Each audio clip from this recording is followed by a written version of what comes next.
Bueno, hoy vamos a hablar sobre 3 temas. El primero es sobre el empleo, particularmente las ferias del empleo, el portal del empleo, ¿cómo le llamas? El portal del empleo, que tiene Secretaría del Trabajo. Recuerden que en el Plan México, uno de los puntos que planteamos fue al menos 100,000 empleos adicionales a los que ha generado el portal del empleo y las ferias del empleo. Entonces, Marat nos va a platicar hoy cómo va el empleo en el país primero y después estas acciones, cómo vamos a desarrollarlas, el vínculo entre la empresa privada y la Secretaría del Trabajo para generar estas oportunidades de empleo, y el programa Jóvenes Construyendo el Futuro. Después, Laura Velázquez nos va a platicar sobre el simulacro, el primer simulacro nacional de 2025, que ya es el martes. Nos va a decir todo sobre el simulacro. Y finalmente, al cierre de la conferencia, Suave Patria. Entonces, empezamos con Marat, luego Laura y después contestamos sus preguntas. Adelante, Marat. Muy buenos días a todas y todos. Si nos ayudan con la presentación, por favor. Muchas gracias. Con su permiso, Presidenta. El buen momento del empleo en México se enmarca en el contexto del avance histórico de los derechos de las personas trabajadoras en nuestro país. La política laboral implementada por los gobiernos de la transformación ha significado una mejora muy importante en la calidad de vida de las y los trabajadores en México, en el aumento de sus ingresos, en la disminución de la pobreza y el reconocimiento de cada vez más derechos. Jóvenes construyendo el futuro, tenemos también una tasa mínima histórica del desempleo en el país, salario promedio registrado de cerca de 18,800 pesos, recuperación del salario mínimo, justicia laboral pronta a través de la conciliación, plataformas digitales, eliminación de la subcontratación, reparto de utilidades, libertad y democracia sindical, vacaciones dignas, en fin, una serie de avances que se ha tenido en los últimos años de lo que podríamos así llamar una primavera de los derechos laborales. Siguiente, por favor. A reserva del impacto temporal en la pandemia en el empleo, la tendencia de creación y registro de empleo formal en México ha sido a la alza desde el año de diciembre de 2018, contando al momento con 22.4 millones de empleos formales, con un salario promedio de 18,800 pesos, como ya mencionaba, siendo además el mes de noviembre del año 2024 el mes con más empleos registrados en la historia del cual se lleva registro. Esto fue 22,643,000 puestos de trabajo. Esto ha sido posible gracias a la propuesta económica del humanismo mexicano, que además, como lo ha destacado nuestra presidenta, se ha establecido una dimensión muy clara de prosperidad, pero prosperidad compartida, en el cual el crecimiento económico va de la mano del desarrollo y del bienestar para todas y para todos. En lo correspondiente a las estrategias desde la Secretaría de Trabajo y Previsión Social implementados para coadyuvar en la colocación de personas buscadoras de empleo, contamos con el Servicio Nacional de Empleo, a través del cual se asesora, se orienta de manera gratuita a todas las personas que están buscando trabajo, así como las empresas que están buscando talento para cubrir sus vacantes. Ello se realiza a través de 3 principales herramientas. La primera es a través de la atención personalizada en las 167 oficinas que están dispersas en todo el territorio nacional, donde servidoras y servidores públicos, los consejeros laborales, atienden de manera directa al público interesado. Por otro lado, contamos también con las ferias de empleo, que además, por instrucciones de nuestra presidenta, vamos a reforzar y vamos a ampliar en atención al Plan México. Y por último, de manera virtual a través del portal del empleo, que como pueden ustedes ver aquí es www.empleo.gov.mx, que facilita el acceso desde cualquier parte del país. Ahora, si me permiten, los invito a que veamos un video en donde se hace pues una síntesis de los servicios, esto a través del portal del empleo. Adelante, por favor. Te damos la bienvenida al Portal del Empleo. Con esta herramienta gratuita, te ayudamos a encontrar un trabajo de forma fácil, ágil y segura. Solo tienes que ingresar a www.empleo.gov.mx, dar clic en el botón de Regístrate y seleccionar la opción Busco empleo. Para crear tu cuenta, solo necesitarás un correo electrónico. El portal del empleo te guiará para concluir el registro de tu currículum en 7 sencillos pasos. Te recomendamos tener a la mano tu CURP, un teléfono de contacto, así como los datos de tu trayectoria académica y profesional. Al finalizar el registro, el portal del empleo te mostrará vacantes acordes al perfil y habilidades que capturaste. A partir de este momento, podrás iniciar la búsqueda de empleo según tus intereses y aplicar algunos filtros como ocupación, entidad, municipio, colonia, tipo de empleo y salario para identificar la mejor opción y postularte a ella. Si tienes dudas, visítanos en cualquiera de nuestras 167 oficinas en el país o comunícate al 800-841-2020. Todos nuestros servicios son gratuitos. Muy bien, muchas gracias. Y también es importante señalar que las oficinas de Servicio Nacional de Empleo, así como la realización de las ferias, se hace de manera estrecha en colaboración con los estados, con los gobiernos estatales, a quienes agradecemos siempre su coordinación y colaboración. Siguiente, por favor. Y bueno, aquí compartirles algunos de los logros del Servicio Nacional del Empleo. Desde diciembre del 2018 a la fecha, a través del SNE, se han colocado 2.4 millones de personas, de las cuales 162,000 corresponden a los primeros 6 meses del gobierno de la presidenta Claudia Sheinbaum. Y dentro de los compromisos establecidos en el Plan México, en el marco de estas acciones, decirles que nuestra presidenta nos ha pedido que aumentemos y reforcemos los esfuerzos alrededor de las ferias nacionales de empleo, con lo cual vamos a aumentar una jornada más de estas ferias que se hacen en todo el país, contemplando una adicional, esto para desarrollarse en el mes de junio, y vamos a tener una jornada de coordinación simultánea en todo el territorio nacional hacia el día 9 de junio, en donde van a estar instalados pues prácticamente en todas las entidades federativas ferias para poder con ello atender a los buscadores de trabajo. Asimismo, se realizarán en todo el resto del año 400 eventos de ferias en el marco de estas ferias nacionales y otras estatales y regionales. Se buscará con ello también captar 100,000 vacantes adicionales de las que ya se tienen registro, esto en coordinación con el sector empresarial, para ponerlas a disposición de las buscadoras y buscadores de empleo, apoyando de manera particular a aquellos grupos que históricamente enfrentan las mayores barreras al momento de postular o estar buscando un trabajo, como son las mujeres, los jóvenes, las personas con discapacidad, entre otros.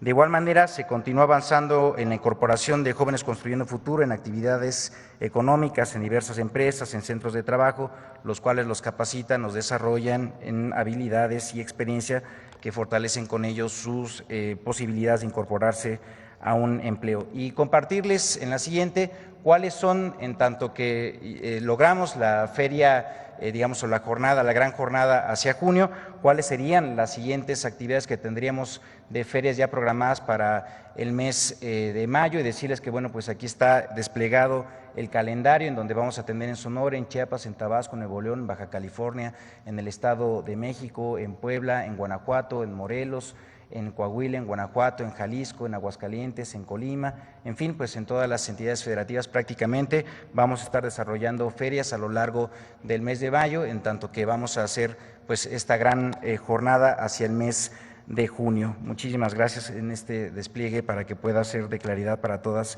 y para todos. Siguiente, por favor. En ese sentido, pues bueno, extendemos la invitación a todas las empresas, a los negocios, a las cámaras, asociaciones empresariales para que se sumen y se puedan registrar esto en el Servicio Nacional de Empleo, que puedan poner ahí a disposición sus vacantes. Aquí les dejamos los enlaces, que es el correo electrónico, el número telefónico que se muestra en la pantalla, para que todo aquel que esté interesado en participar, en conseguir un trabajo o también en alguna empresa que necesite apoyo para poder encontrar el perfil que requieren para ocupar sus vacantes, pues lo puedan hacer a través de esta herramienta. Y siguiente, por favor. Ahora, en lo que respecta al programa Jóvenes Construyendo el Futuro, como también mencioné, es otra de las herramientas importantes en materia de empleo para poder ayudar a la juventud. Este programa está enfocado en atender a jóvenes entre 18 y 29 años que no estudian y no trabajan, procurando su incorporación en unidades económicas que lo reciben en un periodo de hasta por 12 meses, en donde los van a capacitar, van a proporcionarles conocimientos, el desarrollo de habilidades y aptitudes que faciliten su incorporación en el empleo. Al momento, desde principios del año 2019 que empezó su operación, este programa han participado más de 3 millones de jóvenes, los cuales se han capacitado en más de 600,000 centros de trabajo, con una inversión sin precedentes en la juventud en nuestro país de más de 137,000 millones de pesos. Esto es muy importante destacarlo aquí porque esto pues dista mucho de lo que pasó en el periodo neoliberal, en donde pues según los registros que se tienen pues fueron una inversión de solamente 7,000 millones de pesos durante 30 años prácticamente en la juventud. Aquí pues estamos en 7 años de gobiernos de transformación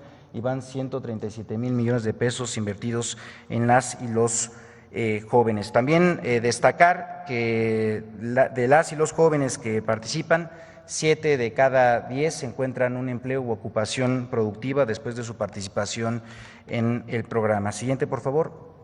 Y mientras las y los jóvenes se encuentran en capacitación, pues reiterar que el Gobierno de México les otorga de manera directa y sin intermediarios, a través de su tarjeta del Banco del Bienestar, un apoyo económico mensual equivalente a un salario mínimo general vigente.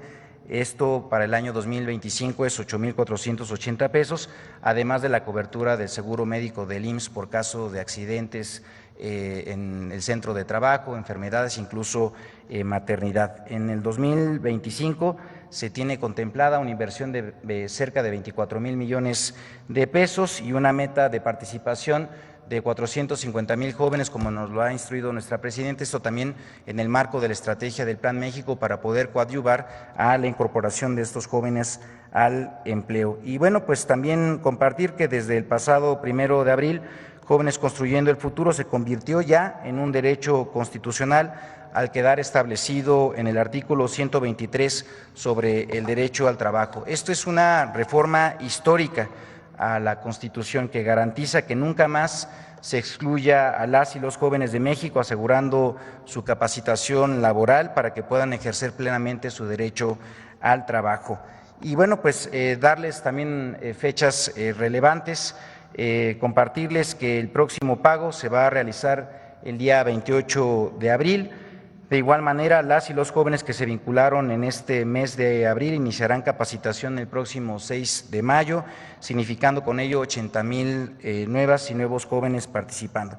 Asimismo, informarles que el próximo periodo de apertura será el próximo 2 de junio.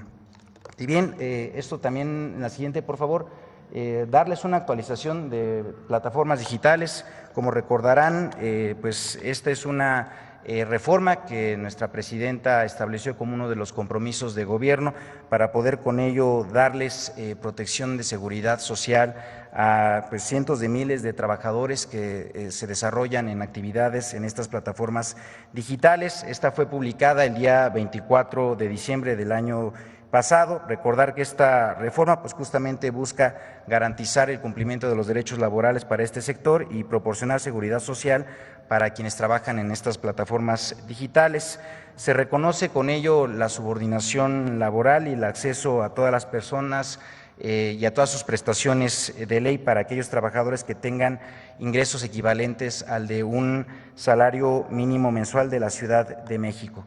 Quienes no alcancen ese ingreso contarán con un seguro contra accidentes de trabajo por parte del IMSS. Del mismo modo, se contará con transparencia en el algoritmo y un mecanismo de atención a quejas atendidos por personas. Anteriormente se hacía solamente a través de pues, la plataforma y de solución de cuestionarios, digamos, con famosos robots, pero ahora lo que estamos buscando es que haya una atención personalizada. ¿Dónde nos encontramos actualmente en esta reforma con los pasos que fueron establecidos dentro de su propio cumplimiento? Pues primero, en la emisión de las reglas generales que por parte del IMSS se tiene que hacer para el aseguramiento de trabajadores de plataformas digitales, y por la otra, en la Secretaría de Trabajo, en el establecimiento de las disposiciones generales para calcular el ingreso neto de las y los trabajadores. Nos hemos reunido tanto con las principales empresas como también con los representantes de las y los trabajadores con el objetivo de seguir avanzando con esta implementación y bueno, pues decirles que ambos lineamientos deberán ser publicados dentro de los 5 días siguientes a la entrada en vigor de este decreto. Actualmente también el Infonavit y el Infonacot están preparando los productos financieros de acceso a la vivienda adaptados a los trabajadores de plataformas digitales y también, como lo mencionamos anteriormente, el SAT ha determinado que se mantendrá la misma carga fiscal que actualmente aplica para las y los trabajadores de plataformas digitales, garantizando así su continuidad y certeza a las empresas y también a las y los trabajadores. Con esta reforma estamos esperando que hasta 272,000 personas vean reconocidos así sus derechos y con ello tener la cobertura de seguridad social como así se comprometió nuestra presidenta. Y a continuación, pues simplemente doy referencia de los principales hitos de la implementación en la reforma. Como ya lo mencioné, el día 24 de diciembre del año 2024 fue publicada en el Diario Oficial de la Federación la reforma. Entrará en vigor el próximo 22 de junio y después se publicarán los lineamientos anteriormente referidos a partir del día 27 de junio y al día siguiente de su publicación se dará inicio al piloto obligatorio que culminará en diciembre de 2025. Con ello, Presidenta, seguimos avanzando en la agenda laboral en el segundo piso de la transformación. Es cuanto. Muchísimas gracias.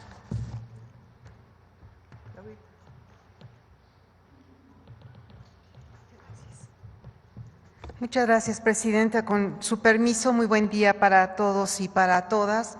Me complace informarles a todos y a todas que el próximo martes 29 de abril del presente año a las 11:30 de la mañana se llevará a cabo el primer simulacro nacional en todo el país. Este simulacro representa, la que sigue por favor, representa uno de los ejercicios más importantes que realiza el Gobierno y el pueblo de México en coordinación y a favor de la prevención. Este ejercicio, repito, es el más participativo y en donde tenemos involucradas mayores responsabilidades como ciudadanos y como Gobierno. La que sigue, por favor. ¿Cuáles son los objetivos de este simulacro y cada uno de los que hemos realizado y de los que realizaremos en el resto del año? Es efectivamente fortalecer todas nuestras capacidades de respuesta y de preparación, tanto el Gobierno como el pueblo de México. Es muy importante que estemos preparados para una eventual emergencia e ir identificando en todo nuestro entorno de trabajo o de vivienda cuáles son los riesgos y cómo podemos nosotros salvaguardar a la familia y a todos nuestros seres queridos. Los participantes, repito, es muy importante porque participamos todos y todas sin excepción. El Gobierno, el Estado de México, el Gobierno de México, la Federación, los gobiernos de los estados, la Ciudad de México, los gobiernos municipales, el sector social, el sector privado y, por supuesto, todas las familias de nuestro amado país. En la que sigue, por favor, hemos trabajado una hipótesis para este simulacro que es sobre un sismo de magnitud de 8.1 que estaría como epicentro. Repito, es un simulacro, es una hipótesis, el epicentro en el Golfo de Tehuantepec. Evidentemente que en esta hipótesis se ha estudiado y trabajado cuáles serían los estados en donde podría haber una mayor repercusión.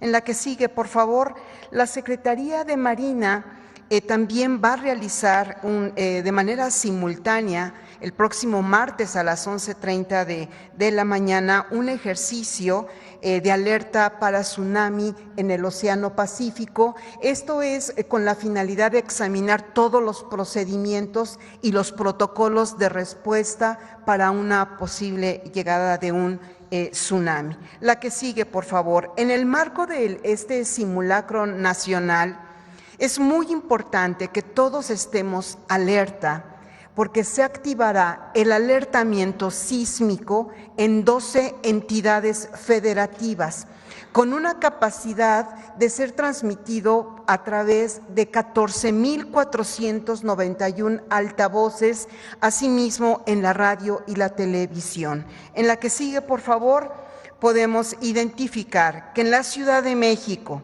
en el Estado de México, en Guerrero, en Morelos, Puebla, Jalisco, Colima, Michoacán, Oaxaca, Tlaxcala y Chiapas será este alertamiento. Asimismo, ese día a las 11:30 de la mañana se realizará la segunda prueba por el alertamiento a través de la telefonía celular. Hay que recordar que la primera se realizó el año pasado, el 19 de septiembre, y este será la segunda prueba que realizaremos en la Ciudad de México y en las zonas aledañas a la Ciudad de México.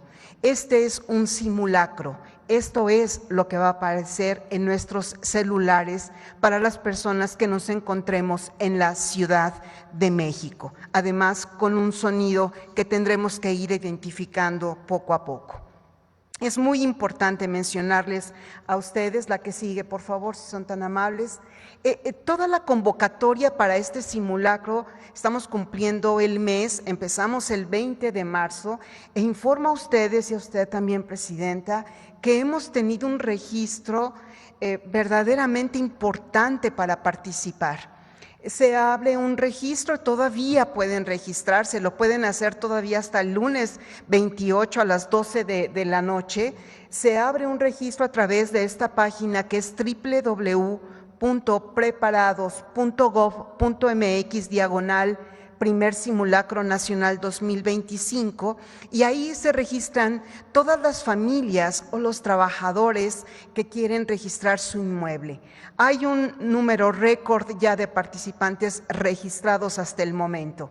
Inmuebles, más de 89,000 inmuebles ya registrados, más de 7 millones de personas, esto es en los 32 entidades federativas, en más de 1,806 municipios. Ya para concluir, quisiera mencionar la que sigue, por favor, si son tan amables, que en coordinación con la Agencia de Transformación Digital y Telecomunicaciones se ha fortalecido el alertamiento vía celular. Se han realizado más de 10 pruebas sordas. Son ejercicios que se han realizado con todas las empresas concesionarias que van a participar, es decir, con Altanredes, con Telefónica, Telcel y además AT&T. Estas pruebas han sido exitosas, lo que nos indica que se enviará un mensaje de alertamiento en la Ciudad de México y en la zona aledaña. México sería el segundo país de América, además de Chile, en contar con un sistema centralizado de alertamiento a nivel nacional. Se estima que este mensaje escrito y sonoro llegará aproximadamente a 5 millones de teléfonos celulares. Para concluir, después de este simulacro nacional a las 11:30 de la mañana, el próximo martes 29 de abril, también va a sesionar el Comité Nacional de Emergencias. Este comité es encabezado por el secretario de Seguridad y Protección Ciudadana, el maestro Omar García Harfuch, y además participa todo el gabinete legal y ampliado, así como la presencia virtual de las y los 32 gobernadores y gobernadoras. El ejercicio del simulacro es muy importante. El instalar el Comité Nacional de Emergencias nos pone el alerta a todo el gobierno federal. Ahí se da a conocer cuáles son los protocolos de actuación ante el impacto de un fenómeno y, lo más importante, el despliegue de las fuerzas de tarea operativa en el territorio y las acciones de respuesta inmediata para salvaguardar la vida de la población. La protección civil es la tarea que nos une y en México trabajamos durante todo el año de la mano con cada uno de los gobernadores y gobernadoras y la jefa de gobierno para identificar los riesgos y para prevenir conjuntamente con la población cualquier riesgo que exista. Si nos lo permite, Presidenta, es un video de 30 segundos que estará pasando a partir del día de hoy para convocar a la población a esta convocatoria tan importante. Muchas gracias. Gracias, Presidenta. El martes 29 de abril participa en el primer Simulacro Nacional 2025. Este ejercicio nos permite saber qué hacer ante una emergencia. La alerta sísmica sonará en 11 entidades del país. Solo en la Ciudad de México y zona conurbada podrías recibir un mensaje de texto en tu celular avisándote del simulacro. Participa. Protección Civil, la tarea que nos une.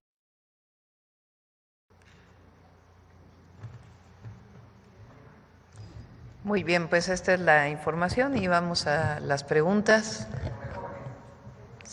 A ver, vamos. Sí, acá quedó pendiente. Primero. Buenos días, Presidenta. Buenos días. Janet Galindo, de Grupo Transmedia La Chispa.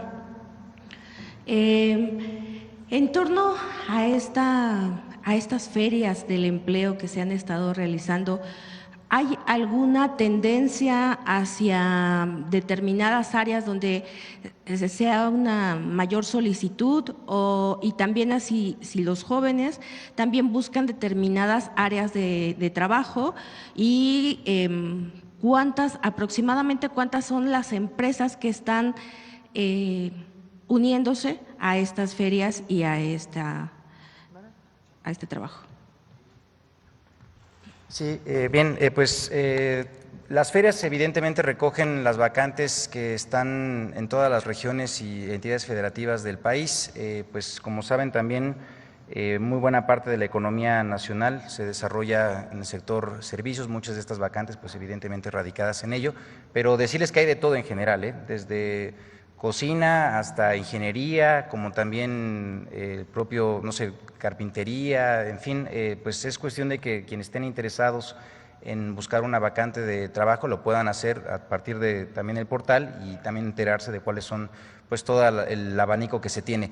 Se está trabajando de la mano con todas las cámaras y con muchas empresas, se tiene en realidad un trabajo muy sólido con todas y todos ellos. Ahora justamente en el marco de la estrategia del Plan México se ha reforzado la estrategia para que con el Consejo Coordinador Empresarial y con diversos otros mecanismos y organismos empresariales se haga el que puedan facilitar la información sobre las vacantes. Le estamos haciendo un esfuerzo también extraordinario en el marco de esta estrategia porque ahora se puso en disposición cerca de 100,000 vacantes que anteriormente pues no se tenían y que ahora justamente lo que queremos es que quienes estén interesados puedan conocerlas tanto a través de las ferias como también del portal del empleo. Y en general pues los jóvenes también atienden a estas convocatorias, no solamente cuentan con el programa Jóvenes Construyendo el Futuro, como ya lo mencioné, sino también a las ferias del Servicio Nacional de Empleo. De hecho, tenemos una estrategia muy importante y estrecha entre instituciones, en donde los jóvenes, yo hablaba de 7 de cada 10 jóvenes que logran colocarse a través de su participación en el programa. Cuando no es así el caso, pues lo que hacemos es también ofertarles a los jóvenes que todavía siguen buscando trabajo, pues la bolsa de empleo que se tiene del Servicio Nacional de Empleo y con ello pues también fortalecer su incorporación a un trabajo formal. Muchas gracias. ¿Hay alguna tendencia de personas de edad, alguna tendencia en torno a edad que busquen mayor empleo? Bueno, comentarles. Tenemos primero 3 grandes jornadas, como ya mencioné. La primera se hace en el marco del Día Internacional de la Mujer, esto es en el mes de marzo. Ahí se da un especial énfasis a la atención de las mujeres buscadoras de empleo y sin embargo se atiende a todas y todos. Tenemos una segunda jornada que es la de agosto en el marco del Día Internacional de la Juventud. Ahí justamente pues se da una promoción y con ello también búsqueda de incorporar la mayor cantidad de jóvenes y también reitero, se atiende a todas y todos de igual manera. Y en octubre a las personas que tienen mayores dificultades para incorporación en el trabajo, con sectores vulnerables, hablamos de mujeres, también incluso propios jóvenes y personas con discapacidad. Ahora, por instrucciones de nuestra presidenta, vamos a hacer una cuarta jornada, que en este caso estaría en el marco también de las diversidades, esto para el mes de junio, y con ello pues estaremos haciendo un reforzamiento de la propia estrategia de incorporación de los sectores más vulnerables en el país. Sí, por supuesto, también invitados a que puedan buscar las vacantes que se están estableciendo. Muchas empresas registradas justamente a través de pues, un trabajo de sensibilización, de hablar con ellos, han respondido de manera muy positiva, en donde han abierto vacantes para que las personas que tengan mayores dificultades justamente de incorporación lo puedan hacer. El Servicio Nacional de Empleo es una herramienta en ese sentido que les permite a estos sectores que puedan encontrar estos espacios que pues de alguna u otra manera no pudieran en otro tipo de promoción de vacantes de trabajo. Muchísimas gracias, secretario. Y bueno, cambiando de tema, presidenta, pues ayer se envió al Senado la ley de competencia económica, saber si ya sabe quiénes van a quedar al frente, si en algún momento dado estas personas que queden al frente va a ser un equipo, un grupo paritario y saber exactamente cuáles son las comisiones, las encomiendas que va a tener este equipo que quede. Recuerden que hace, no recuerdo la fecha, a ver si me la dan, se cambió la Constitución para que desaparecieran los llamados organismos autónomos. Estos organismos autónomos se crearon pues en el periodo neoliberal. Y asumieron funciones con independencia técnica, autonomía de todo tipo, funciones de competencia entre las empresas para evitar monopolios, el llamado IFT, que tenía que ver, porque ya pasó la Constitución, con las telecomunicaciones, el INAI y otros organismos que ya la Constitución se reformó y desaparecieron.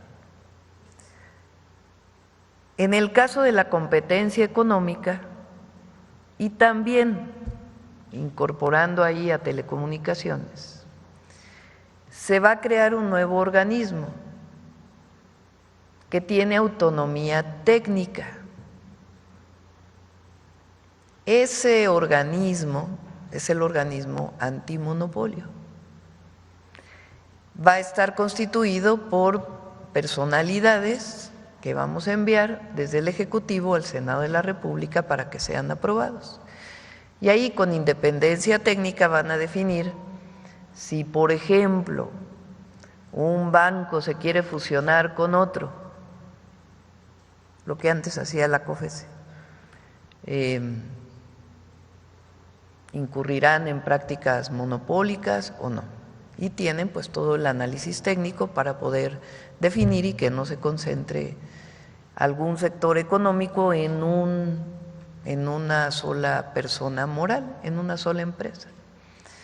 Entonces, ahora se envió, igual que la de telecomunicaciones, y en su momento, vamos a ver cuántos periodos extraordinarios se requieren, ahorita paso a explicar eso. Se enviarán a los perfiles de las personas que van a estar ahí y que van a tener esta atribución. Se reduce de manera muy importante el número de personas que trabajaban tanto en el IFT como en la COFESE, porque algunas pues, no era necesaria tanto personal, pero van a seguir cumpliendo con autonomía técnica estas funciones. Está hoy en el Senado de la República ambas leyes. Ahora, por todo este lío que se ha armado de la de telecomunicaciones, es una ley que viene trabajándose desde hace meses. Se le incorporó recientemente el artículo para que gobiernos extranjeros no puedan transmitir propaganda política, ideológica en nuestro país. Ese artículo se le acaba de incorporar, pero la ley venía trabajándose desde hace tiempo. Al desaparecer el organismo autónomo, pues entonces las atribuciones de ese organismo se separan, una parte en la agencia digital y otra parte en el nuevo organismo antimonopolio. Así queda, además del nuevo artículo. Ahora, hay mucha discusión sobre este tema. Una parte sobre un artículo que quedó ahí sobre plataformas digitales, en donde se establece que la agencia puede bajar las plataformas digitales. No tiene nada que ver con la censura por los contenidos. Se está dando una atribución a la agencia vinculada cuando el SAT establece que hay una plataforma digital que está violando o cuando alguna otra entidad. De todas maneras, ese artículo tiene que aclararse para que no demos ningún argumento a la oposición ni a nadie de que lo que queremos es censurar a una plataforma digital como Facebook, YouTube, etcétera, etcétera. Siempre hemos estado en contra de la censura. Entonces, ese artículo en particular, pues tiene que modificarse para quedar claro o eliminarse. Ese no es, digamos, el objetivo de la ley. No, si crea confusión y se piensa que es para censurar, nunca ha sido el objetivo y en todo caso que se quite el artículo, se modifique la redacción para que quede absolutamente claro que el gobierno de México no va a censurar absolutamente a nadie, y menos lo que se publique en plataformas digitales. Sobre ese artículo que han armado un escándalo tremendo. Entonces, quitamos ese artículo del tema, era coadyuvante de otras instituciones del gobierno de México, pero si hay alguna duda de que vamos a censurar, que se elimine, no hay ningún problema, o que se modifique la redacción, se lo dejamos ahí a los senadores. En lo que tiene que ver con las atribuciones que recupera el Estado mexicano, ahí sí, ayer lo comentábamos con la Secretaría de Gobernación, y hay dudas, pues que se abra la discusión en el Senado, no tienen por qué aprobarse el martes, que se abra la discusión. La CIRT, por ejemplo, pues tiene dudas, pues que ahí en el Senado se planteen, que vaya Pepe Merino a exponer, que vayan expertos que ayudaron a hacer esta ley a exponer de por qué es fundamental la recuperación de atribuciones para el Estado mexicano, y que se abra la discusión, no se trata de imponer nada. Lo que sí es que ya no va a regresar lo que existía antes, es un nuevo esquema que no tiene nada que ver tampoco con autoritarismos, sino con recuperar atribuciones. Y si se puede mejorar, que se mejore, pero no vamos a regresar a lo que existía antes. Entonces, para que quede claro, el artículo que tiene que ver con las plataformas digitales, nunca ha sido nuestro deseo censurar a nadie. Entonces, o que se modifique la redacción o que se elimine el artículo, no hay problema, porque ese no es el centro de la ley. Y sobre la discusión de cómo se recuperan atribuciones en la agencia y qué atribuciones quedan en el nuevo organismo de competencia, pues que abra la discusión el Senado y que en todo caso se llame a una extraordinaria en junio, mayo, para que pueda aprobarse. Se cierra el periodo de sesiones de la Cámara de Senadores y de la Cámara de Diputados el 30 de abril, es miércoles, ¿no? Entonces, para que no se diga que estamos ahí imponiendo y que se abra la discusión sin problema, que se enriquezca la propuesta que hicimos en el marco de lo que se presentó y que una vez que esté clara la orientación de esta ley, pues que se llame a un periodo extraordinario, que podría ser en mayo. Okay. De todas maneras, recuerden que nosotros queremos enviar varias leyes antes de que entre el nuevo Poder Judicial, porque es indispensable, porque la reforma constitucional reduce los tiempos de resolución del Poder Judicial en varios temas. Para que se pueda cumplir la Constitución tienen que modificarse varias leyes procedimentales, incluida la Ley de Amparo. Entonces va a presentar las propuestas para la discusión y antes de septiembre tienen que aprobarse para que el nuevo Poder Judicial pues entre ya con todas las modificaciones reglamentarias que se quieran. ¿Sí se entendió? Sí, sí. Bueno. Pues pueden ser 2 extraordinarios, 3 extraordinarios. De todas maneras, del 30 de abril al 1 de septiembre, pues hay mucho tiempo, ¿no? Okay. Entonces, si es necesario, pues hablaríamos con el Congreso para que pudieran abrirse estos periodos extraordinarios, para que no tenga que aprobarse el martes las 2 leyes que enviamos y que se abra un periodo de conocimiento de cuál es el sentido de lo que estamos planteando, qué atribuciones se quieren recuperar, qué queda en el organismo de competencia, y este artículo pues que no sea el centro de la discusión, porque nuestro objetivo nunca ha sido ser o censurar absolutamente a nadie, al contrario, nosotros siempre hemos profesado, creído y promovido la libertad de expresión. Que pues también hablando de leyes, hace, si no me equivoco, hace 2 días también se aprobó la ley de armas en la Cámara de Diputados. Después de esta aprobación, trascendió en muchos medios que en diferentes dependencias, como Pemex, como CFE, que iban a poder portar armas. Entonces, no sé si nos pudiera también explicar un poco. Porque son las áreas de competencia que tienen que ver con seguridad y que están vinculadas con la Guardia Nacional o con la Sedena o con la Marina o con la Secretaría de Seguridad y Protección Ciudadana, pero no hay más que eso. Y se amplían sanciones en esa ley.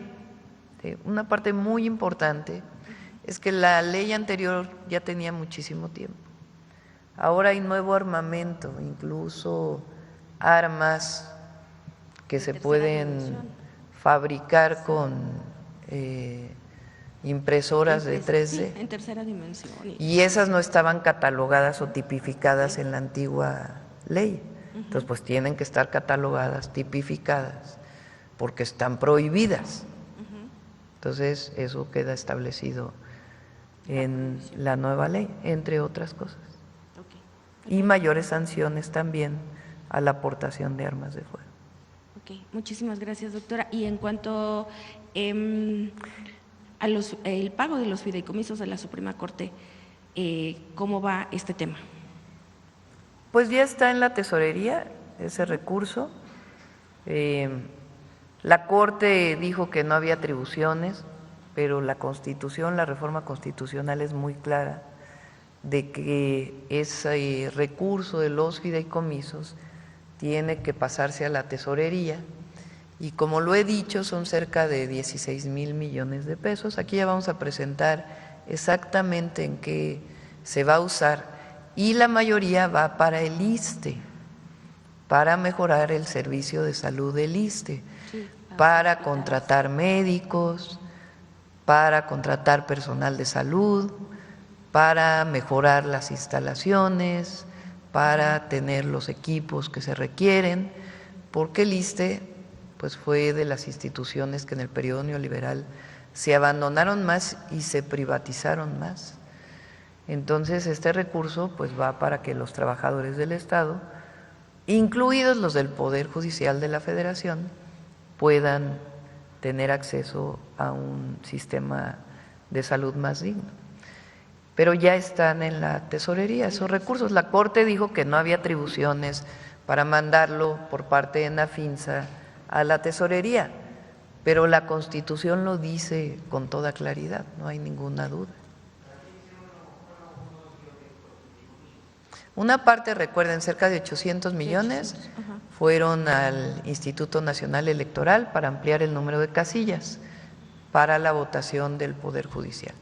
Y la otra, aquí vamos a presentar ya con detalle en qué va a ser utilizado este recurso, para que haya toda la transparencia. Muchísimas gracias, doctora. Ya nada más preguntarle si va a… bueno, sabemos que usted no va al Vaticano, pero si ya firmó, si usted va a firmar el libro de condolencias que la Nunciatura Apostólica dio a conocer, o lo va a firmar la secretaria Rosa Isela. Gracias. ¿Va a estar aquí esa parte? O sea, ¿el libro va a estar el libro, aquí? Sí, el libro se dio de manera digital, lo dio a conocer la Nunciatura, se dio a conocer de manera digital y, bueno, dentro de las actividades que tiene pues la Iglesia Católica es una… Les voy una a poner misa. un video Ajá. inédito del Papa Francisco. Ay, sí. Me lo envió una persona a los mexicanos y a las mexicanas. Tenía mis dudas porque tiene una parte religiosa, pero la parte final es muy bonita. Entonces, este va pues al Papa Francisco y al pueblo de México y particularmente a las y los católicos, a ver si nos lo ponen. Una vez estuve en México, 2 veces viajé a México. Una vez como papa, otra vez antes en un congreso. Y cuando estuve como papa, la cosa que más me acuerdo fue cuando estuve sentado mirando la Guadalupana. Y se me pasó el tiempo, me tuvieron que sacar, no me di cuenta. Ustedes mexicanos tienen una gran suerte. La señora, la Guadalupana, la madre del Dios por quien se vive. No lo olviden. Recurran a ella. Me dicen que todos los mexicanos son guadalupanos, incluso los que no creen en Dios, sigan siendo guadalupanos. Que Dios los bendiga. Para todos. Muchas gracias. Adelante. Doctora.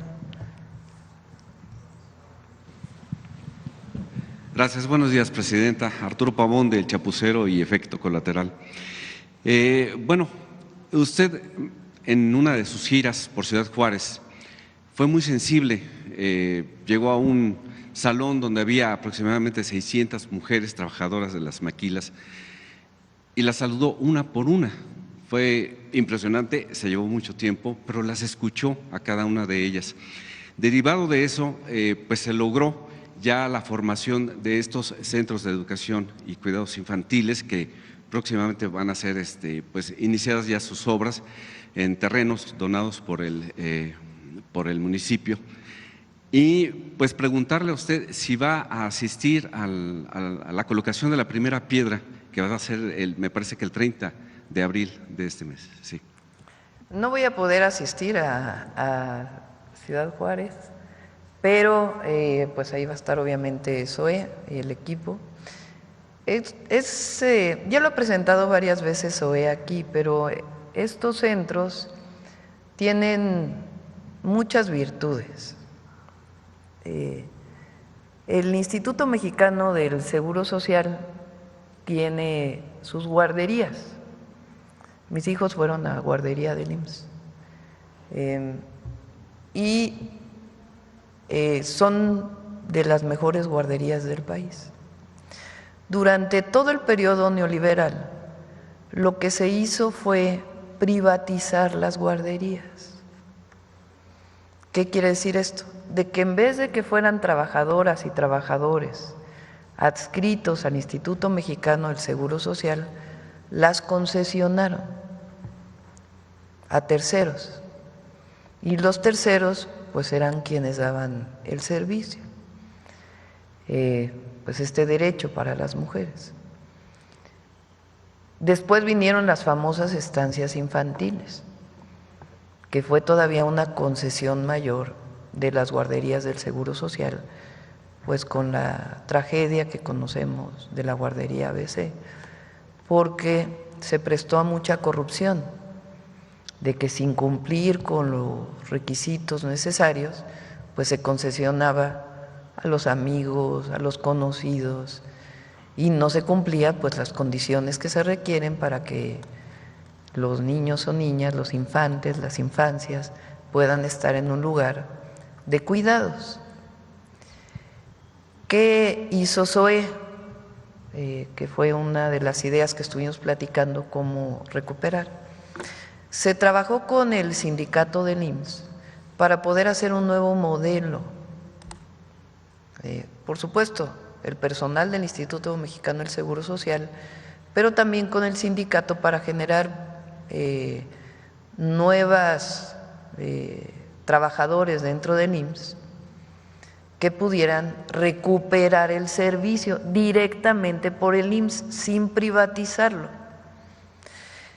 Entonces, ¿por qué era necesario trabajar con el sindicato? Porque hay nuevas figuras que se están formando, educadoras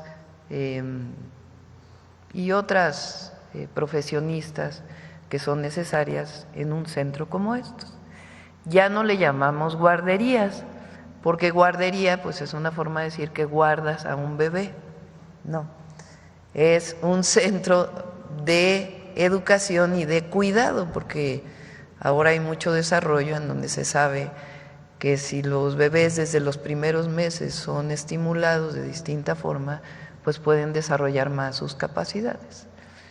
Entonces se hace un modelo arquitectónico nuevo, nuevas figuras de cuidado educativas, y se hace este nuevo modelo de centro de educación y cuidado infantil que lo otorga directamente los trabajadores del IMSS, las y los trabajadores del IMSS. Van a ser 8 por lo menos en Ciudad Juárez y van a ser al menos 200 durante todo el sexenio en todo el país.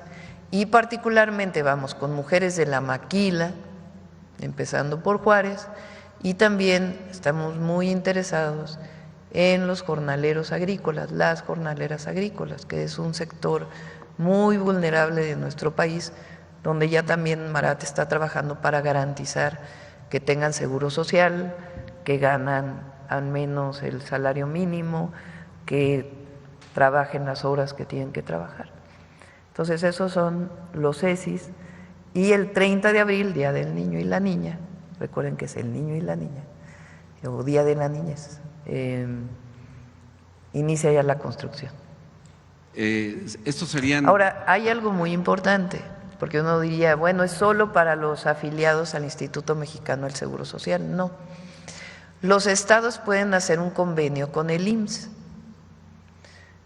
en particular los DIF, y pueden decir, a ver, puede recibir a estas personas y el DIF o el gobierno del estado le pagaría al Seguro Social lo que correspondería a los niños y niñas de familias que no están afiliadas al Seguro Social.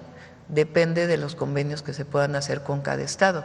En el caso de Ciudad Juárez es así, es para familias, para mujeres que están afiliadas y que no están afiliadas, porque ya se firmó con el DIF del municipio. Es de manufactura mexicana, ideado específicamente desde un inicio por mexicanos. Sí, exactamente. ¿Puede tener el sello hecho en México? Bueno, no sé, porque está hecho en México, está vinculado con manufactura, pero puede ser, de acuerdo. ¿En servicios también? Sí, son productos también, y servicios. es cierto, de acuerdo. Muchas gracias. Mi segunda pregunta es acerca de una carretera que se encuentra entre Tijuana y Rosarito, se le llama Boulevard 2000. Este bulevar pues ha tenido muchos problemas por cuestiones de que de un inicio no fue bien planificado, ha habido muchos accidentes y se ha tratado de modificar algunas curvas, algunos tramos, pero han costado mucho. Lamentablemente creo que no le queda otra al gobierno de Baja California que concesionar este bulevar, y la gente está muy descontento porque pues es una carretera que siempre fue gratuita, no era necesario, y si ahora se concesiona, pues yo creo que los que van a tener pues la posibilidad de cobrar se van a hacer multimillonarios, porque son 80,000 cruces de vehículos al día por ese lugar, por esa carretera. Se calcula que sean unos 60 pesos por vehículo, y por tractocamiones pues, mucho más alto. Entonces, pues ahí yo creo que no podría hacer la Federación algo para que no suceda esto. Sí, lo platiqué, no sé si sea esta parte de Rosarito a Tijuana. La gobernadora tiene una propuesta para una ampliación de un camino, pero lo que me platica la gobernadora es que no pagarían todos, sino nada más el transporte de carga principalmente. Entonces vamos a averiguar bien cómo está el proyecto y con gusto lo comentamos. Muchas gracias. Y ya para finalizar, pues debido a la caída del precio del petróleo, la OPEP ha hecho una sobreproducción y entonces baja el petróleo. En este caso, ¿habría algún impacto positivo o negativo en el presupuesto de? Está considerado la posibilidad de la baja. Hay ahí pues una especie de seguro, digamos, frente a una caída mayor del precio del petróleo. Entonces, y el precio del petróleo, a ver, pregúntale a Hacienda, no me acuerdo exactamente el precio del petróleo que se puso en el presupuesto de egresos de la Federación, en la ley de ingresos, pero hasta el momento no tenemos ningún problema y hay mecanismos que se usan desde hace mucho tiempo para evitar que impacte en el presupuesto una caída mayor del precio del petróleo. Y ya por último. Por cierto, también el INEGI acaba de sacar el indicador, el IGAE, que es el indicador más oportuno en la actividad económica para febrero, y crece 1% para el mes de febrero. Entonces, es un buen número y va a crecer porque ahí, por ejemplo, está todavía la construcción no se encauza como se va a encauzar, ya inició su encauzamiento, tanto de obras públicas como privadas. Pues la vivienda apenas está tomando su curso y las obras públicas pues van a iniciar prácticamente todas en junio. Ya iniciaron algunas, van a iniciar en junio. Por cierto, aprovecho para decirles que el sábado damos el banderazo de salida del tren a Progreso, del tren Maya de carga que va de la línea actual hasta Progreso en Yucatán. Y el domingo, este fin de semana ahora nos vamos a Cancún, luego vamos a estar en Yucatán y después, Quintana Roo, Yucatán y luego Campeche.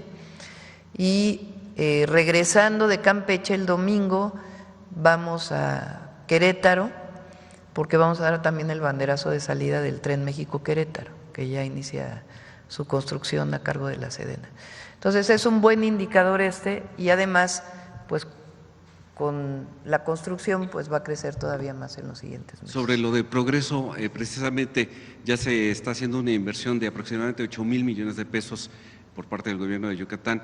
Esta construcción de puerto de altura, más o menos, ¿cómo sería usted? Pues ahí esténse pendientes porque mañana vamos a Progreso con el almirante ahí nos va a dar toda la explicación porque ya inició el dragado para que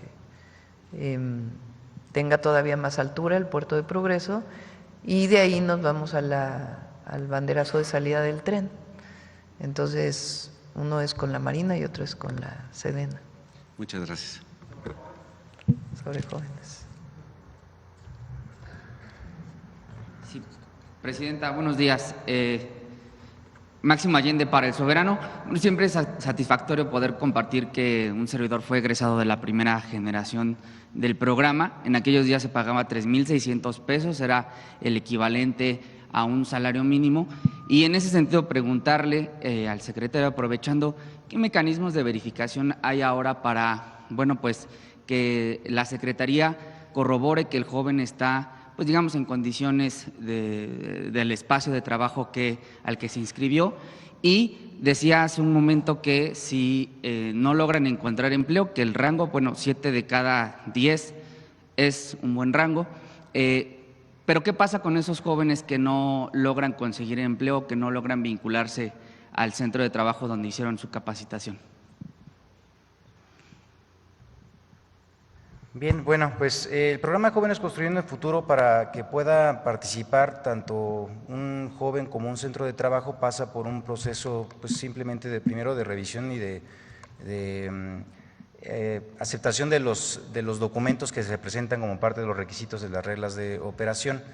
En el caso de los centros de trabajo que participan en el programa, sí comentarles que para que puedan participar, pues primero entregan su debida documentación y posteriormente se hace una visita para que con ellos se constate que el centro de trabajo pues tiene todos los requisitos y los espacios suficientes que está solicitando para el cumplimiento de la capacitación a cabalidad.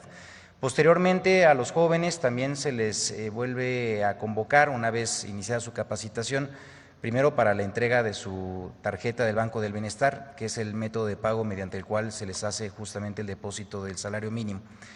Por la otra también le llamamos oficinas móviles de seguimiento, que son convocatorias que se les hace a los jóvenes de manera periódica para nuevamente pues poder dar seguimiento a la capacitación que se está dando dentro de su centro de trabajo.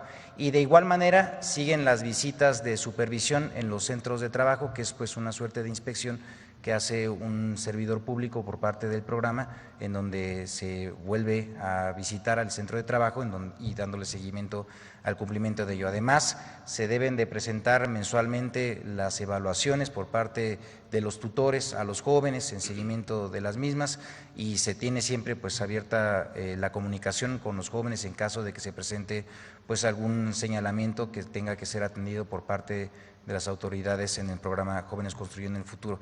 Y en ese sentido, pues bueno, se ha tenido una muy buena experiencia porque pues no solamente a los jóvenes se les da el acompañamiento en la capacitación, sino también pues en los diversos medios de comunicación por parte del programa. Es un segmento poblacional muy dinámico, tienen acceso por lo regular a celulares, a redes sociales.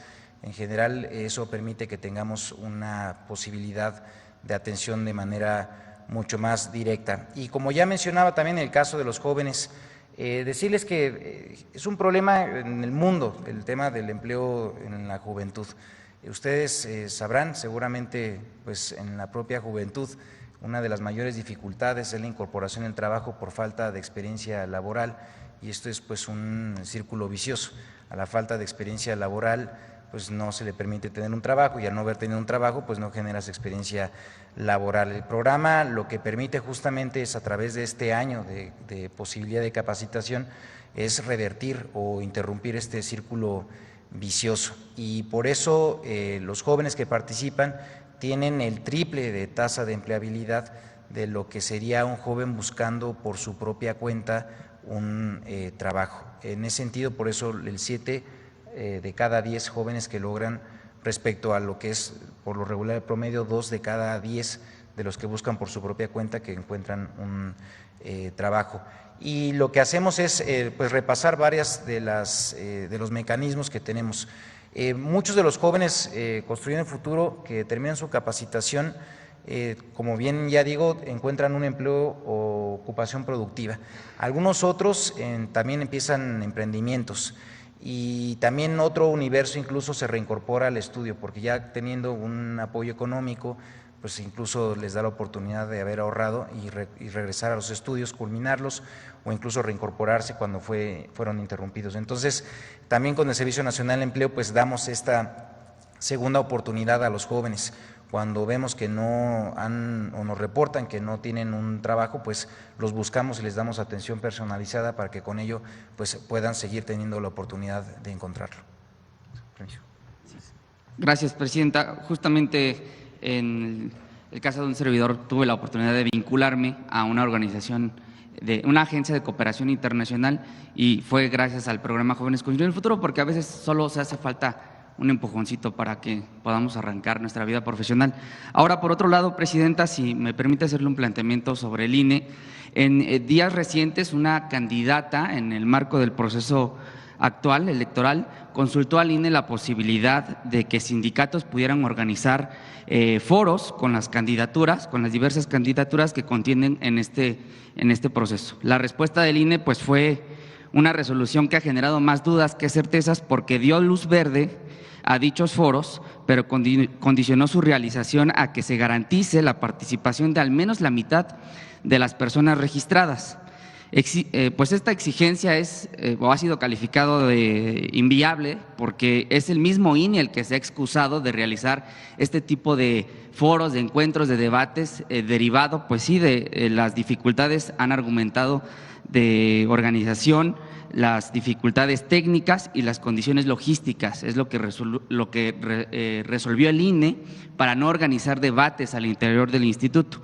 El pasado miércoles, Tereso Medina, dirigente del CTM, impugnó esta resolución ante el Tribunal Electoral y argumentó que se vulnera la libertad sindical y se desincentiva la participación de los trabajadores en este proceso electoral pues inédito en el país. Al respecto, preguntarle, Presidenta, ¿considera usted que los sindicatos deben de tener la posibilidad de promover entre las y los trabajadores información sobre el proceso de transformación del Poder Judicial y, bueno, fomentar la participación, eso sí, sin coacción, pero sí fomentar la participación al interior de los mismos? Sí, pues ya lo contestó el INE, ¿no? Yo creo que es importante que haya debates, que se conozca a los candidatos, a las candidatas. Debería ser abierto a que se pudieran realizar estos debates. Ahora, lo que sí no puede haber es coacción del voto, eso sí no. De eso estamos totalmente en contra, de que a través de los sindicatos se oriente a los trabajadores a votar por una, por otra persona, ¿no? Que es libre, el voto es libre y secreto. Entonces, pero que haya debates está bien, pues que se abran los espacios para los debates de los candidatos, las candidatas, para que la gente esté más informada de por quién votar. O sea, que sí los sindicatos pudieran organizar estos debates. Pues ya lo dijo el INE y otras, los sindicatos y otras instituciones que puedan abrir el debate de quienes van a participar. Yo he visto que van a candidatos, candidatas, lo veo en las redes, van a asambleas en un auditorio estudiantil, de académicos, al aire libre, de sindicatos, a presentarse, a decir cuáles son sus propuestas. Pues si ahí también se da un debate entre uno y otro, pues también está bien que se conozca qué es lo que tiene que ofrecer cada uno en el Poder Judicial. Muy bien. Y por último, Presidenta, hablando justamente del INE, es Edmundo Jacobo quien denunció en Carmen Aristegui, en el programa de Carmen Aristegui, la anómala, así lo calificó, participación del pueblo como observadores electorales. El ahora dirigente de Somos MX, o antes Marea Rosa, afirma que en el proceso electoral 2024 se registraron como observadores electorales 34,000 personas y tildó de irregular que en la elección judicial ahora haya más de 170,000 personas y más de 212 organizaciones registradas como observadoras. El también orador de la Marea Rosa, Lorenzo Córdoba, afirmó que podría tratarse de un esfuerzo, y cito, de fraude electoral por parte de los partidos políticos y candidatos para incidir en el resultado en el marco del día de la elección. Y días antes también, el orador de la Marea Rosa ha dicho que pues el pueblo no sabrá cómo votar o simplemente no le interesa la elección judicial. ¿Usted qué opina, Presidente? Es que no conozco mucho los argumentos que usaron.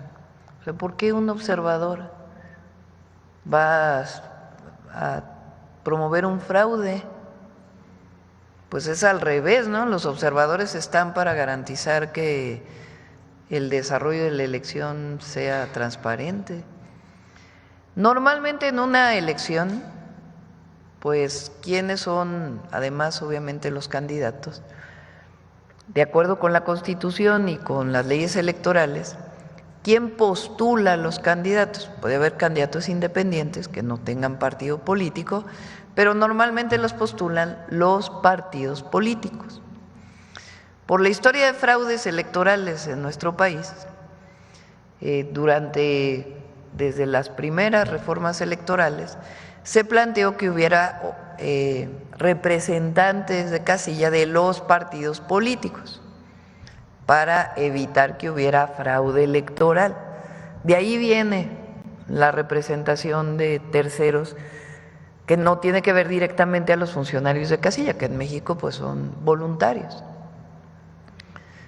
Pero podemos hacer la historia de cómo en el 88, en el 2006, en el 2012 con la compra de votos, pues, y antes incluso, hay historia de fraudes electorales. Todo el argot de fraudes electorales asociado a cómo en su momento el PRI, después el PRIAN, y movilizaban a la gente para poder rellenar las casillas, por ejemplo, cómo en el 2006 cambiaron las actas y las actas no decían lo que realmente había pasado en la casilla. Eso se demostró porque en el 2006 se abrieron un montón de casillas y se demostró que lo que estaba escrito en el acta no era lo que estaba en las boletas. Entonces, por eso hay observadores, pero dentro de la casilla pues hay representantes de los partidos políticos o en todo caso el candidato, si es independiente, para evitar y que haya observadores del proceso fuera de los funcionarios de casilla. Ahora pues no participan los partidos políticos en esta elección, es una elección de personas, los partidos políticos está prohibido que participen. Entonces, ¿qué fue lo que hizo el INE en similitud? Pues observadores ciudadanos, y que se apunten como observadores ciudadanos las personas que quieran estar en la casilla y garantizar que pues se desarrolla bien la elección, porque hay un momento, aparte de todo el periodo de la elección, en que se cierra pues ya el lugar de votación y empiezan a contar los votos. Entonces el INE decidió que ahora sean ciudadanos los que se quieran apuntar para ser observadores. ¿Qué tiene eso? Que alguien me explique cómo eso está asociado a un fraude. Al revés, pues supuestamente son ciudadanos interesados en observar que se lleve a cabo bien la votación. Entonces, Lorenzo Córdoba está en contra, pues sí. Él estuvo en contra de la reforma al Poder Judicial. Él no cree que el pueblo de México pueda decidir. Él cree que unos cuantos deciden por el pueblo, nosotros no, y el pueblo de México votó abrumadoramente por nosotros, entre otras cosas porque quería reforma al Poder Judicial, porque esa fue parte de nuestra campaña. Entonces, no entiendo por qué dicen que los observadores promueven fraude. Y de que esté en contra, pues sí está en contra. Y pues hay libertad de expresión, lo puede expresar, pero evidentemente no estamos de acuerdo. Y que alguien me explique por qué el tener un observador representa un fraude, pues es todo lo contrario, ¿no? Sin embargo, el agravio en el marco de la libertad de expresión es para el pueblo, porque el mismo Córdoba, o independientemente de Córdoba, hay otros intelectuales que tildan al pueblo, a los ciudadanos que vamos a salir a votar el 1 de junio, pues de que no, ni sabemos, ni les interesa, dicen estos intelectuales, la conformación del Poder Judicial. O sea, simplemente es tildarnos de ignorantes a los que vamos a salir a votar el 1 de junio. No, y él, pues hay una grabación ahí muy conocida de él hablando con otro funcionario del INE, de cómo se burla de una manera racista, discriminatoria, de quien tendría todo lo contrario en su momento, porque era presidente del INE, garantizar la igualdad, cómo se burla de un indígena que solicita una audiencia con él. Entonces, pues esa persona, pues, ¿cómo va a pensar que un indígena puede votar por el Poder Judicial? Si es racista,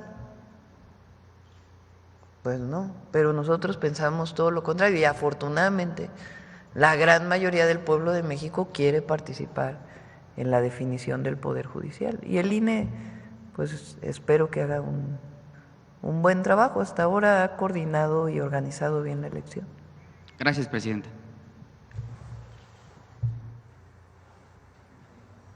Muchas gracias, presidenta. Jimena Mejía, de Grupo Imagen.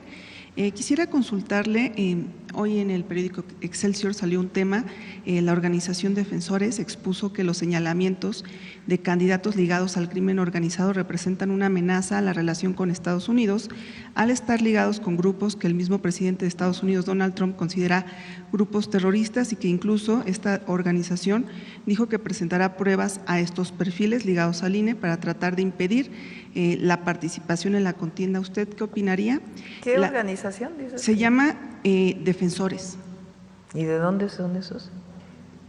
Es una organización que está investigando este tema. La segunda… Pues nunca había escuchado de esa organización. Además, ayer lo dejamos muy claro. El 99.9999% de quienes participan en la elección no tienen ningún problema. Y el 0.01, no sé qué porcentaje sea. Si hay algún problema y hay alguna prueba, pues que se presente a los organismos electorales, a los órganos electorales. Ahora, ¿por qué esta organización no dice nada? Hoy en el gabinete hablaron de otro delincuente que se detuvo en el 2019, un generador de violencia de Baja California Sur, que salió liberado hace unos días. Entonces, ¿por qué no hablan de eso? ¿Por qué no hablan de el otro delincuente que liberaron vinculado con los bloqueos que se dieron hace unos días en Michoacán? ¿Por qué no hablan de que el Poder Judicial no resuelve casos graves de personas que no cumplen con sus obligaciones en el pago de impuestos? ¿Por qué no hablan de eso? El otro caso ya dijimos, y hay algunos casos, ya hay pruebas, y pues que se presenten, y desde nuestro punto de vista todavía puede actuar la Sala Superior del Poder Judicial. ¿Usted descarta que afecte a la relación con Estados Unidos? ¿De dónde? Usted también plantea que se puede modificar la redacción o eliminar el artículo sobre las plataformas digitales de la reforma a la Ley de Telecomunicaciones. ¿Usted, presidenta, estaría dispuesta a escuchar a representantes de los medios de comunicación ante las inquietudes o todo tendría que ser en el legislativo? En el Senado, ya que ahí se defina y ahí puede ir con gusto Ernestina, Pepe Merino, que ayudaron a redactar esta ley, a escuchar. Lo que sí es que no se va a regresar a lo que había. Lo que se está planteando, y además ya fue establecido por la Constitución al eliminar los organismos autónomos, pues es que hay una recuperación de funciones, pero que se explique, que se dialogue, que se vea si hay algún caso en donde hay alguna duda, no solamente que se aclare, sino si todo puede ser perfectible, y no se trata de aprobar así a fuerzas todo en un día. Entonces hay que escuchar, siempre hay que escuchar, pero no se va a regresar a lo que había antes. Y tampoco tienen por qué tener preocupación de que vaya a haber un asunto autoritario, de que alguien vaya a hacer algo indebido. No es la intención de la ley, nunca. Entonces, que ahí abra el Senado este espacio de información, debate, perfeccionamiento de la ley, y ahí pueden estar Pepe Merino y algunos otros secretarios del gobierno para poder escuchar, dialogar y perfeccionar en el marco de lo que fue presentado. Sobre el lamentable asesinato de Carmen Morales, la madre buscadora, y colectivo y Guerreros Buscadores de Jalisco y su hijo, ¿hay alguna información que le hayan dado a usted en el Gabinete de Seguridad sobre las personas que pudieron asesinarla o alguna información sobre la versión de la Fiscalía Estatal que dijo que había indicios que no fue su labor la que originó el ataque, sino que iban por su hijo? Recibí una carta, primero es muy lamentable y nuestra solidaridad a todos los familiares de personas desaparecidas y en particular este trágico acontecimiento. Está hablando la Subsecretaría de Derechos Humanos con la familia, buscándola para poder pues apoyarles en todo lo que requieran, y tiene que investigarse a fondo. No puede haber en un día, no tuvo nada que ver con su labor, que se investigue a fondo. La carta que recibimos, a ver si la tienen por ahí, si me la manda Luisa, o la tienen por ahí.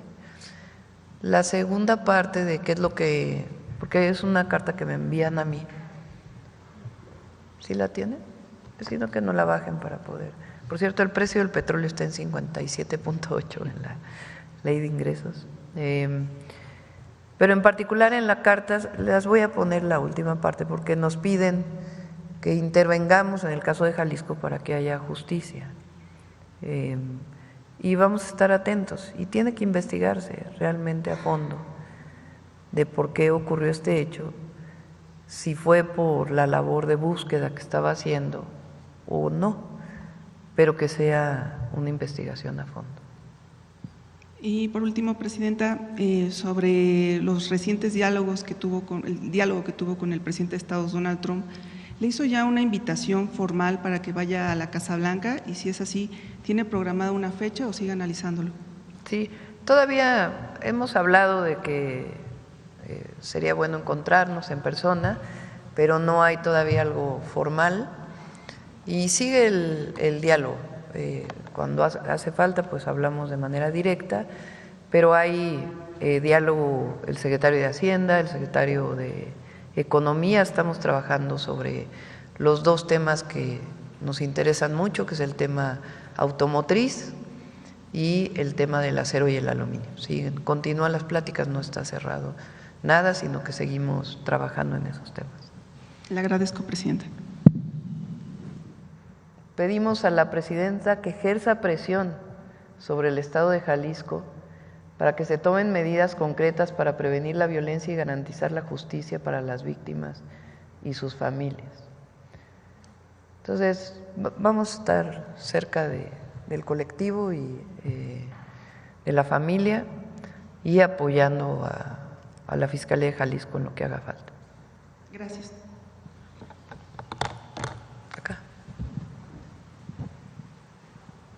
Sí, ya son 9:07, hoy nos tenemos que ir pronto porque vamos hasta Quintana Roo. Ajá. Buenos días, Presidenta, y a los integrantes del gabinete, a los compañeros. Demián Duarte de Sonora Power, Lobos Cadena 7. Presidenta, sobre el tema, aprovechando la presencia del secretario y de la directora de Protección Civil, preguntarles sobre la relevancia que tiene esta Feria Nacional del Empleo en el marco pues, de lo que se ha presentado el Plan México y la relevancia también desde su punto de vista, Presidenta, de este simulacro en el que vamos a participar el próximo martes todos los mexicanos. La prevención es nuestra fuerza, en el caso de la protección civil y en otros temas también, pero en particular en el caso de la protección civil. Entonces, que todos participemos en los simulacros para saber qué hacer, cómo tenemos que comportarnos, es muy importante. En la ciudad ha ayudado mucho, que es donde vienen los simulacros desde hace tiempo, particularmente el 19 de septiembre, y desde el presidente López Obrador ya se hace también en otra fecha, no solamente el 19 de septiembre. Entonces, son muy importantes para que las familias, los espacios públicos, privados, conozcan qué hacer frente a un caso en particular de sismo. Y bueno, pues ya hablo mucho sobre el programa de 100,000 empleos más, además de lo que ya tiene contemplado la Secretaría del Trabajo. Fíjense, Marat dice 167,000 empleos se han dado a través del Servicio Nacional de Empleo desde que llegamos al gobierno, de octubre a la fecha, y son empleos formales, obviamente. Adicional a lo que normalmente ocurre en el año, pues queremos 100,000 más. Entonces, por eso son las ferias y la promoción del propio portal.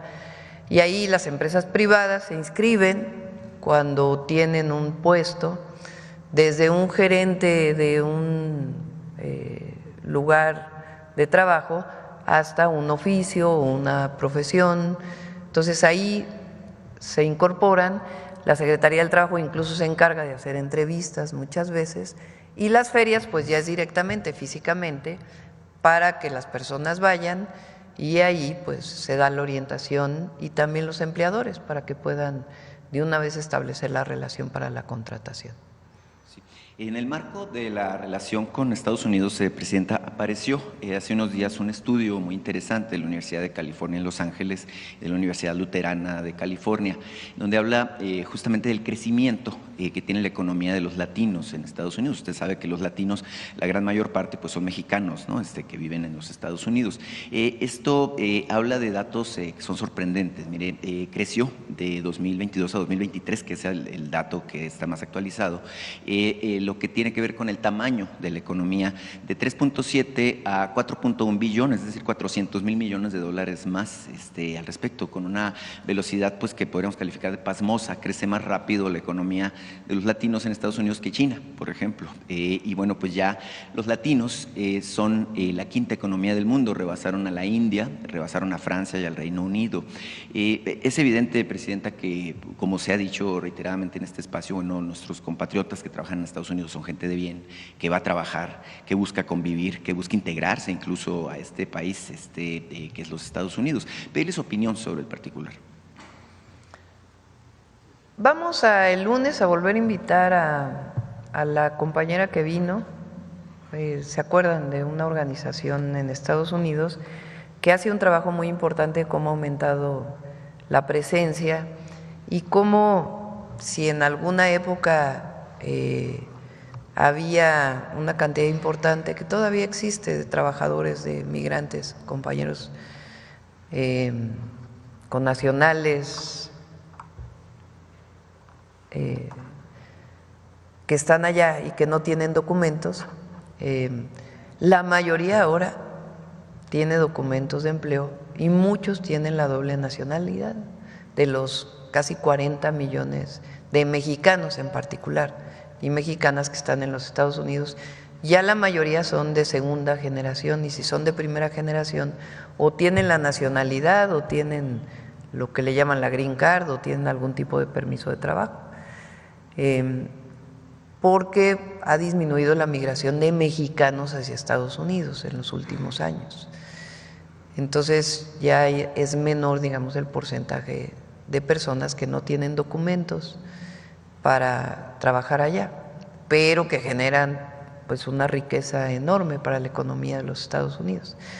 Entonces vamos a recuperar estos temas en la mañanera y vamos a invitarla la próxima semana para que hable justamente de esto, de cuál es la presencia de las y los mexicanos y las y los latinos en Estados Unidos. Hubo un video que sacó la actriz Salma Hayek hace poco, también muy bueno, la verdad, de reivindicación de todos los latinos que están trabajando en los Estados Unidos y de cómo las y los migrantes van a Estados Unidos por necesidad y que no se les debe criminalizar y que al contrario se debe reconocer ampliamente el trabajo que realizan, porque apoyan a nuestra economía enviando remesas, pero sostienen en una buena parte de la economía de los Estados Unidos.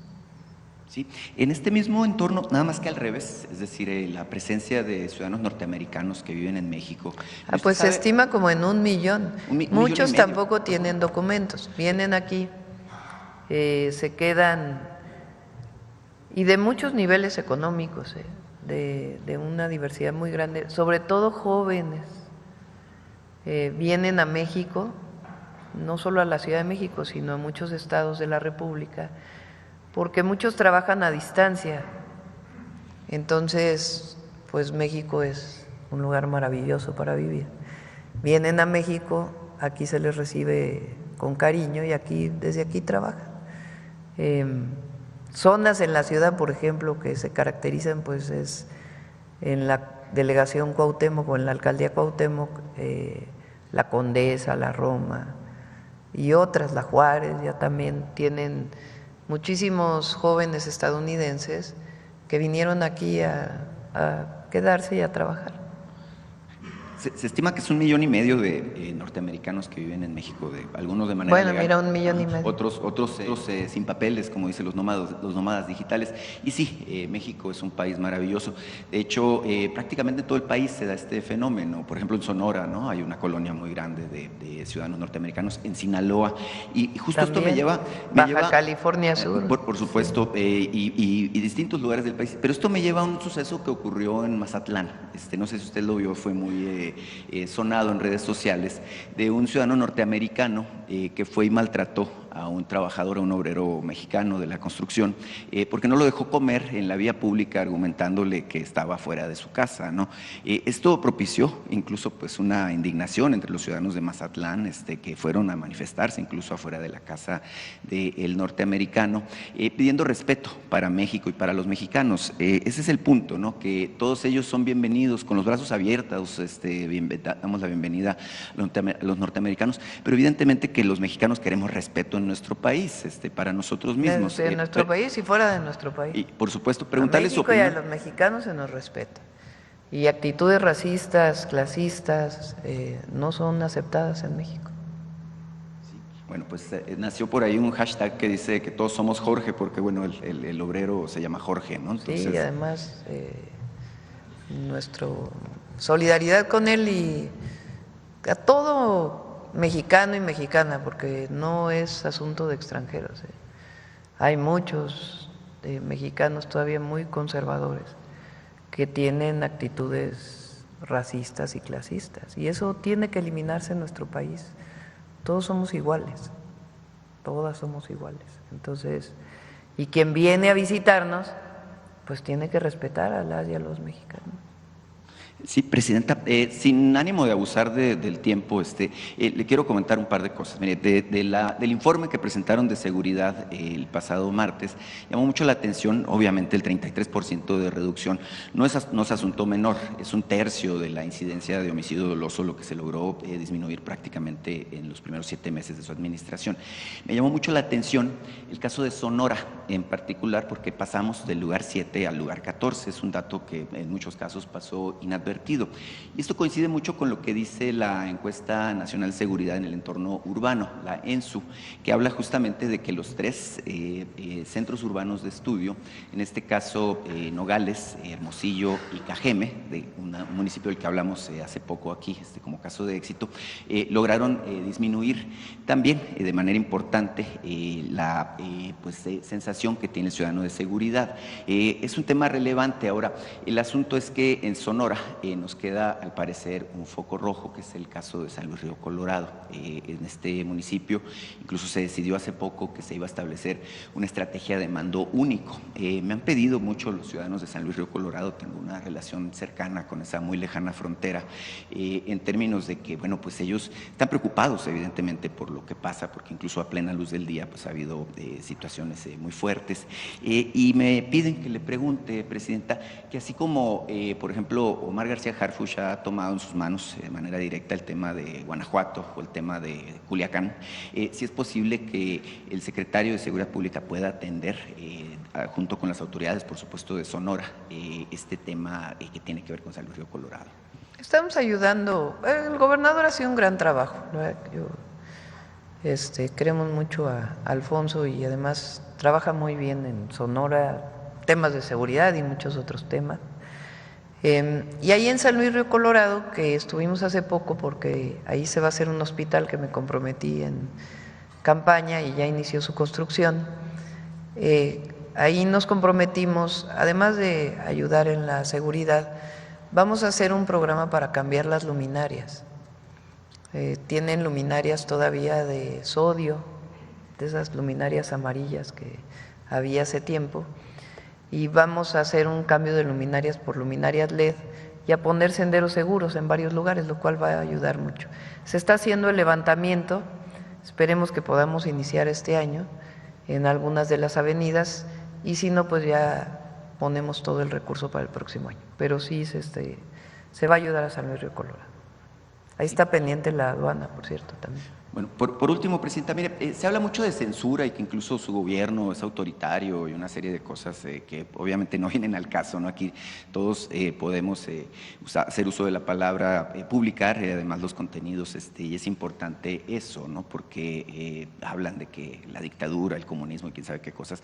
El asunto es que hay quienes han encontrado la manera de buscar acallar a los periodistas, a los que estamos aquí en la mañanera, recurriendo a estrategias jurídicas, amenazas, tratan de intimidarnos, precisamente diciéndonos que nos hay van que a demandar. predicar con el ejemplo. Claro, o demandándonos incluso, ¿no? Porque hay quien habla de libertades y es quien pone denuncias contra los periodistas. Sí, los buenos periodistas. Y es importante decirlo, porque este es un espacio en el que hay apertura para las denuncias cuando hay casos de abuso, pero no es un espacio para litigar, y parece que muchos han entendido, me refiero a quienes se sienten afectados cuando hacemos denuncias, justamente que buscan hacer eso, es decir, señalarnos, acusarnos ante jueces, hacer uso de sus influencias, hacer uso de su dinero, además para tratar de intimidarnos y callarnos al final de cuentas.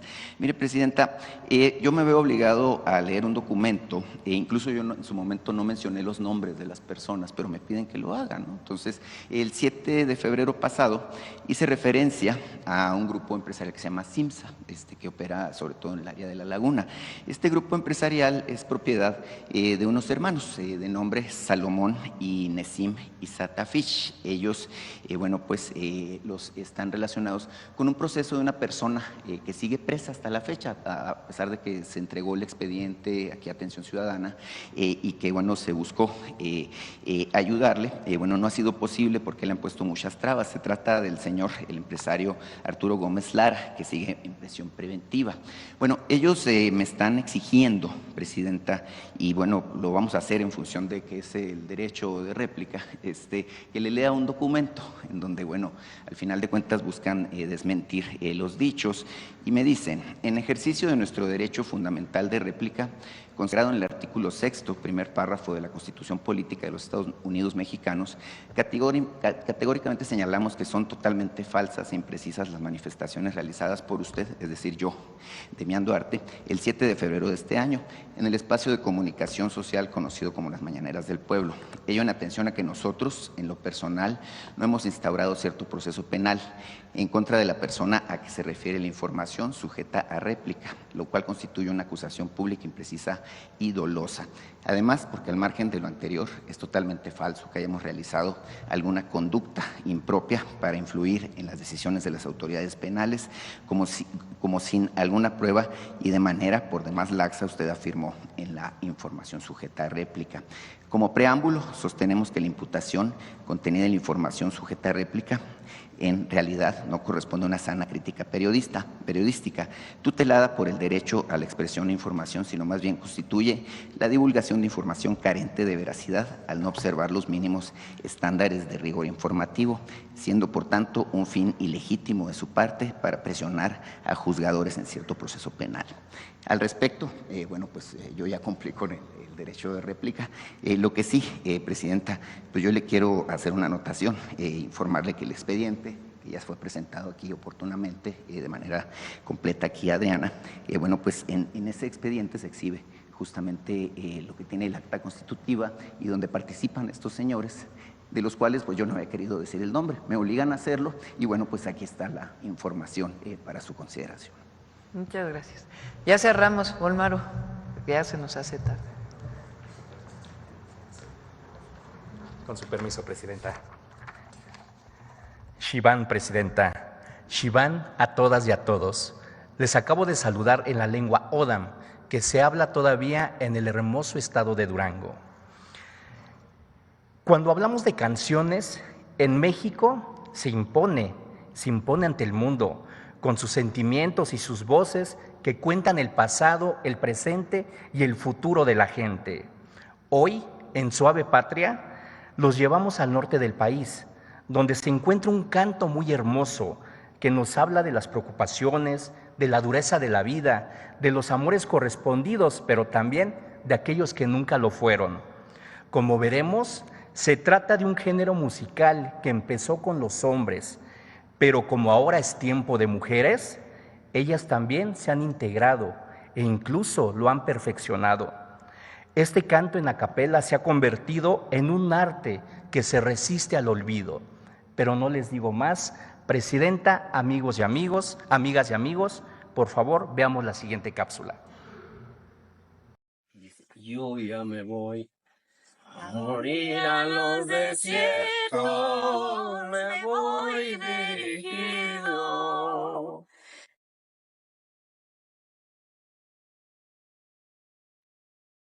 El gusto de ser cardenchero es por eso, porque primero porque nos gusta cantar y segundo porque nos gusta enseñar a que no se acabe esta tradición.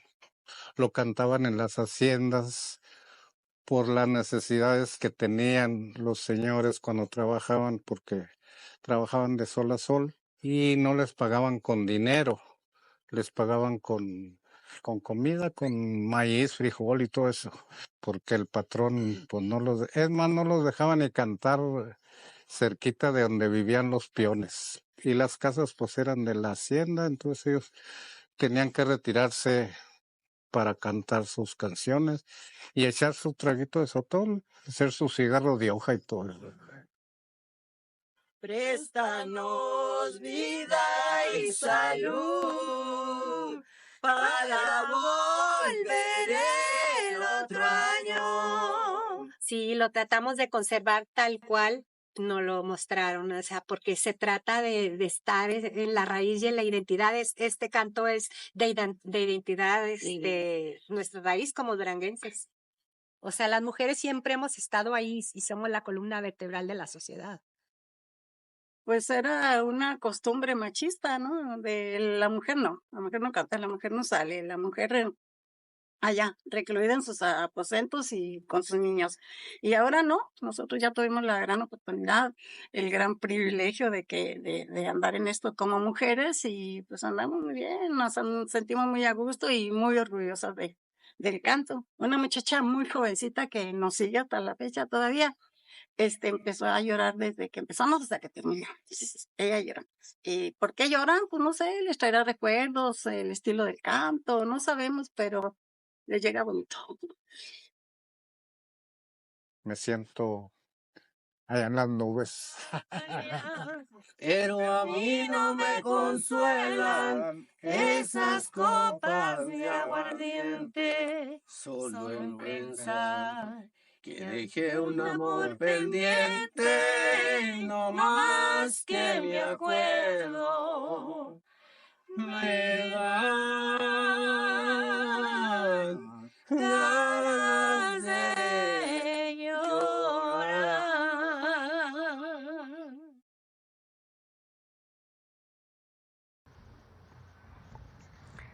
En estas canciones, la letra, la voz, la historia, pero sobre todo los sentimientos, es lo que nos hace ser parte de una comunidad. Muchas gracias de corazón a las cardencheras y cardencheros del país, porque nos transportan a los brazos de las abuelas, de los abuelos, de una madre o de un padre cuando ya no están con nosotros. De verdad, y en pocas palabras, hacen brillar los recuerdos que se encuentran en nuestra mente y nuestro corazón.